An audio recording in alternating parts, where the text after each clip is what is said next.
जानना चाहते होंगे कि आखिर पंखा चलता कैसे है, आखिर उसमें क्या होता है कि बिजली देने पर वो चलने लगता है।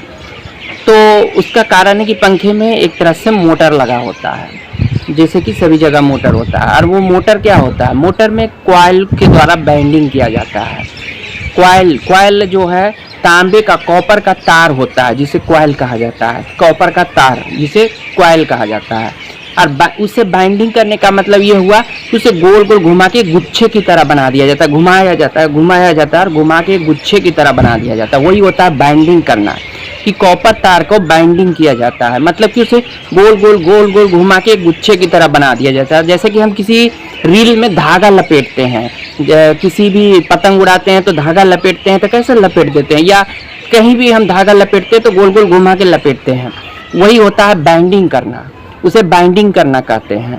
तो कॉपर के तार को गोल गोल घुमा के गुच्छे की तरह बनाया जाता है, उसी को कहा जाता है बाइंडिंग करना।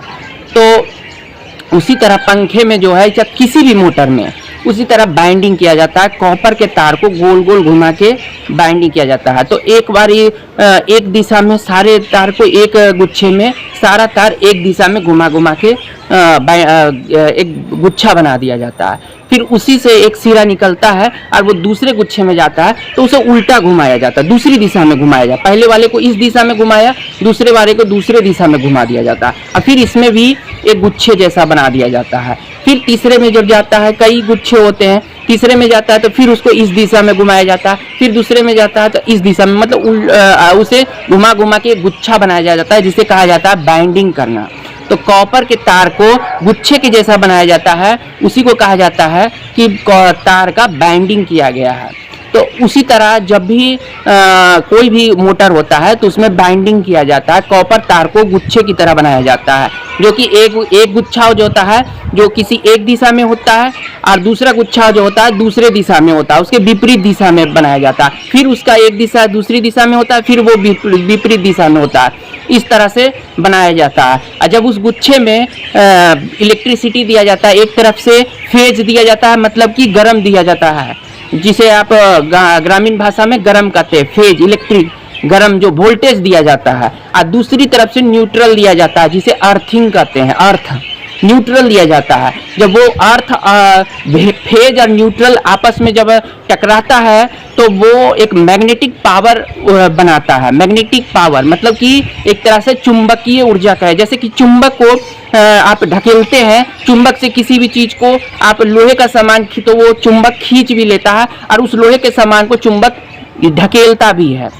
चुंबक से जब हम उपयोग करते हैं तो चुंबक किसी लोहे का सामान को अपनी ओर खींचता भी है, और चुंबक किसी लोहे के सामान को अपने विपरीत दिशा में उसे ढकेलता भी है। बस पंखा कोई भी जो मोटर है बस उसी की तरह काम करता है, क्योंकि जब इलेक्ट्रिक फेज और उसमें न्यूट्रल दिया जाता है, जब बिजली गर्म और ठंडा उसमें दिया जाता है, तो गर्म ठंडा बिजली जो फेज और न्यूट्रल दिया जाता है वो गर्म ठंडा वो आपस में टकराता है, और वो मैग्नेटिक पावर चुंबकीय ऊर्जा उत्पन्न करता है। चुंबकीय पावर, चुंबक का उसमें पावर बनता है, और वो चुंबकीय पावर जो होता है, जो एक तरफ से हमने किया तो वो उसे खींचता ढकेलता है, तो एक तरफ से ऐसे कि एक तरफ से वो ढकेलता है तो एक तरफ से वो खींचता है, एक तरफ से वो ढकेलता है तो एक तरफ से वो खींचता है। इस तरह से वो इसे पंखे को जो उसमें बीच में एक लोहे का लगा रहता है रड, जिसे लोहे का रड लगा रहता है, जिसे वो घुमाते उसे रोडर या कुछ कहते हैं, तो उस रड को घुमाता है। तो एक तरफ से वो ढकेलता है और दूसरा उधर से खींचता है, फिर एक तरफ से वो ढकेलता है, दूसरा उधर से खींचता है। चुंबकीय पावर है। चुंबक को जब हम एक तरफ से लगाते हैं तो चुंबक एक दिशा से खींचता है, चुंबक एक दिशा से ढकेलता है। तो बस उसी तरह है वो मोटर में सेटिंग किया जाता है, एक तरफ से वो ढकेलता है और दूसरा उधर से खींचता है, फिर आगे वो एक ढकेलता है उधर खींचता है, इस तरह वो गोल गोल घूमने लगता है। तो पंखे में बस यही एक चीज होता है कि पंखा में एक मोटर लगाया जाता है, बस एक बाइंडिंग किया जाता है कॉपर वायर का, जो कि चुंबकीय, जिसमें फेज और न्यूट्रल दिया जाता है, तो उसमें चुंबकीय पावर, मैग्नेटिक पावर बनता है, जो कि एक तरफ से खींचता है एक तरफ से ढकेलता है।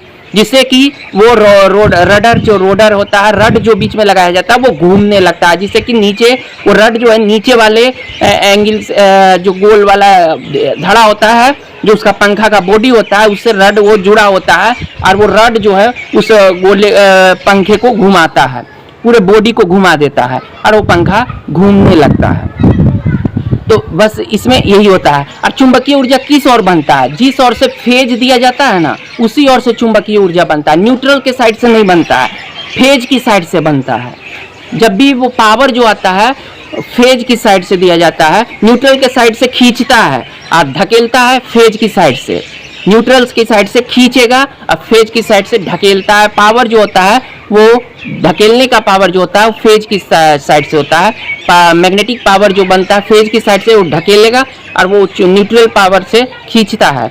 इस तरह से वो पंखा आगे घूमते जाता है और इसी तरह से मोटर चलता है। इसमें और कोई कुछ नहीं होता। एक कैपेसिटर लगाया जाता है, उसमें दो बाइंडिंग होती है, एक बीच में मेन बाइंडिंग किया जाता है और उसके ऊपर दूसरा बाइंडिंग भी किया जाता है, दो लेन में बाइंडिंग किया जाता है। तो मेन बाइंडिंग जो होता है उसमें दोनों तरफ से होता है और इधर से कंडक्टर भी है धकेलता भी है, तो इसलिए उतना नहीं घूम पाता है। लेकिन दूसरे बाइंडिंग जो किया जाता है उसमें कैपेसिटर जोड़ा जाता है, कंडेंसर जोड़ा जाता है।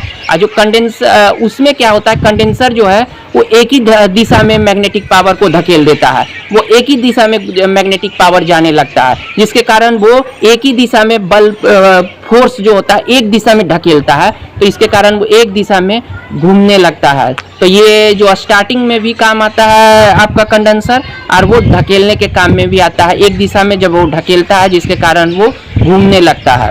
और वो बस वो मैग्नेटिक पावर है जिसके कारण वो चलता है। न्यूट्रल और फोर्स जब वो उसमें फेज और न्यूट्रल डाला जाता है तो दोनों को टकराने से मैग्नेटिक ऊर्जा निकलता है, और उस मैग्नेटिक ऊर्जा में एक तरफ से खींचता, एक तरफ से ढकेलता है, एक तरफ से खींचता, एक तरफ से ढकेलता, एक तरफ से खींचता है, जिसके कारण पंखा घूमने लगता है, मोटर घूमने लगता है। मोटर घूमेगा तो नीचे का रड जो है वो बॉडी से जुड़ा हुआ रहता है, तो बॉडी को घुमाता है तो पंखा घूमने लगता है। तो इसी तरह से मोटर चलता है और उसमें कोई खास कुछ नहीं। तो कैपेसिटर जो लगाया जाता है, कंडेंसर जो लगाया जाता है, वो मैग्नेटिक फोर्स को एक दिशा में कन्वर्ट कर देता है, दो दिशा में ना होके एक दिशा में कन्वर्ट कर देता है, कि इससे वो उसमें थोड़ा सा फोर्स लगता है और वो घूमने लगता है। एक ही दिशा में ज़्यादा फोर्स उसमें लगता है, एक दिशा में ज़्यादा फोर्स लगने के कारण वो घूम जाता है। जो मेन फोर्स जो जिस तरफ से आपका फेज की तरफ से जो फोर्स लगता है उसी में कंडेंसर को जोड़ा जाता है, जो फेज की तरफ से रहता है।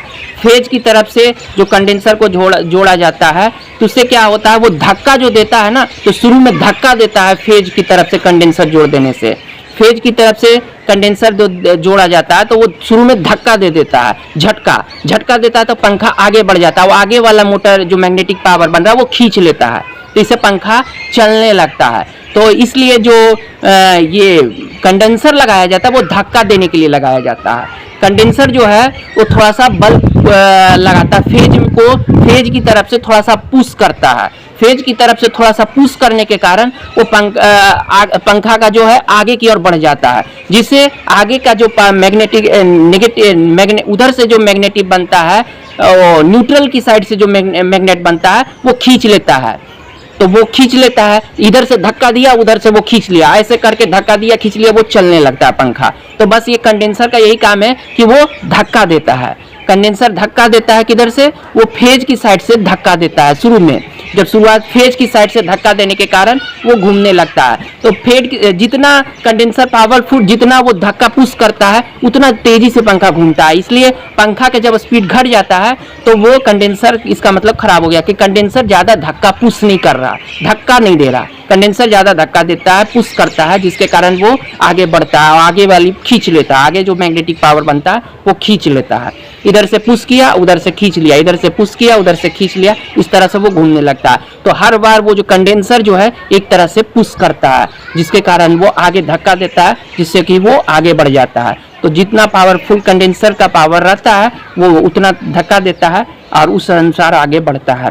और कैपेसिटी के अनुसार वो लगाया जाता है कंडेंसर कि फिर ज़्यादा भी पावरफुल लगा दिया ज़्यादा भी धक्का नहीं, तो वो उसका एक लिमिटेशन रहता है कि कितना पावर भी ज़्यादा ले लेता है। वोल्टेज के हिसाब से भी लगाया जाता है कि आपके एरिया में वोल्टेज कितना रहता है, उस अनुसार भी कंडेंसर लगाया जाता है कि वोल्टेज के हिसाब से भी कंडेंसर लगाया जाता है कि जो कम वोल्टेज में भी लोड ले सके।